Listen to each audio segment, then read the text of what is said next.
வணக்கம். Welcome to அங்கனா சமையல். இன்னைக்கு நம்ம ஈஸியா, குயிக்கா அதே சமயம் ரொம்ப டேஸ்ட்டா செய்யக்கூடிய ஒரு ஸ்நாக் தான் செய்ய போறோம். இது வந்து ஒரு பக்கோடா ரெசிபி. இந்த பக்கோடா செய்யறதுக்கு கடலை மாவெல்லாம் தேட வேண்டாம். வீட்ல 1 கப் அவல், 1 கப் பொட்டுக்கடலை இருந்தா போதும். ரொம்ப குயிக்கா, ரொம்ப டேஸ்ட்டா ரெடி பண்ணலாம். இப்போ வாங்க எப்படி செய்யுதுன்னு பார்க்கலாம். ஒரு மிக்ஸி ஜார் எடுத்துக்கங்க. அதில 1 கப் பொட்டுக்கடலை, 1 கப் அவல் சேர்த்துக்குங்க. இத நல்லா ஃபைனா பவுடர் பண்ணி எடுத்துட்டு வந்துடலாம். இப்போ இத ஒரு பவுல்ல சேர்த்துக்குங்க. இப்போ இது கூடவே 1/2 டேபிள் ஸ்பூன் அளவுக்கு சில்லி ஃப்ளேக்ஸ் சேர்த்துக்குங்க. கொஞ்சமாக கரம் மசாலா சேர்த்துக்குங்க. கொஞ்சம் கருவேப்பிலையை நல்லா இந்த கைகளால் பிச்சு சின்னதாக இது மாதிரி சேர்த்துக்குங்க. ஒரு 1/4 டீஸ்பூன் அளவுக்கு மிளகாத்தூள் சேர்த்துக்குங்க.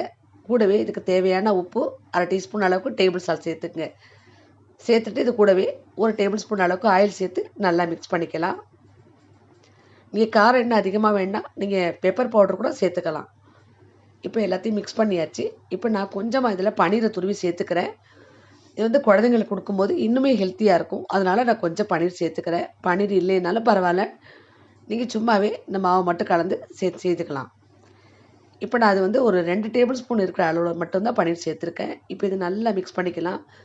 கையால் இது மாதிரி நல்லா இதெல்லாம் சேர்ந்து வர மாதிரி நல்லா கையால் பிசைஞ்சு விட்டு இது மாதிரி கலந்துக்கலாம். கலந்த பிறகு கொஞ்சம் கொஞ்சமாக தண்ணி சேர்த்து நல்லா கெட்டியான ஒரு பதத்துக்கு பிசைஞ்சுக்கணும். நீங்கள் இது வரைக்கும் நம்ம சேனலை சப்ஸ்கிரைப் பண்ணலைன்னா மறக்காமல் சப்ஸ்கிரைப் பண்ணிக்கிங்க. இப்போ பாருங்கள், இந்த மாதிரி டைட்டாக பிசைஞ்சுக்குங்க. எப்போவும் நம்ம நார்மலாக பக்கோடாவுக்கு நல்லா கெட்டியாக பிசைகிற மாதிரி இந்த மாதிரி பிசைஞ்சுக்குங்க. இப்போ இந்த மாவை சின்ன சின்னதாக இந்த மாதிரி ஒரு ஷேப்புக்கு ரெடி பண்ணிக்கலாம்.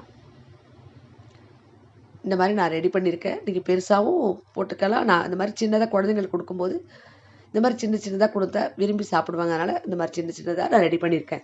இப்போ சூடான எண்ணெயில் அடுப்பை மீடியமில் வச்சுட்டு போட்டுக்கலாம். போட்டுட்டு ஒரு நிமிஷம் அப்படியே விட்டுருங்க. கொஞ்சம் வேகட்டும்.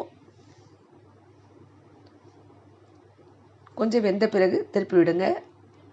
2 பக்கமும் நல்லா திருப்பி திருப்பி விட்டு நல்லா நேரம் மாறின உடனே நம்ம எடுத்துக்கலாம். இங்கே குழந்தைங்களுக்கோ இல்லை வீட்டில் யாருக்கும் ஸ்நாக்ஸ் வேணும்னா நீங்கள் ரொம்ப கஷ்டப்படாமல் வீட்டில் இருக்கிற பொருளை வச்சு கொஞ்சம் அவல் பொட்டுக்கடலை இருந்தால் போதும். நீங்கள் குயிக்காக ரெடி பண்ணலாம். உங்களுக்கு ஆனியன் மற்ற பொருள் எதுவுமே போட தேவையில்லை. அதோடு மட்டும் இல்லாமல் இது ஒரு ஹெல்த்தியான ஸ்நாக் இது. இப்போ பாருங்கள், நல்லா நேரம் மாறிடுச்சு. இதை நம்ம எடுத்துடலாம். பார்க்கும்போதே நல்ல ஒரு கலரில் இருக்குது பாருங்கள். இப்போ நம்ம எடுத்துடலாம் இதை எல்லாத்தையுமே. திரும்பவும் கொஞ்சம் போட்டு நம்ம பொரிச்சுக்கலாம். இதே மாதிரி நம்ம எல்லாத்தையுமே பொரிச்சிட்டு பார்க்கலாம்.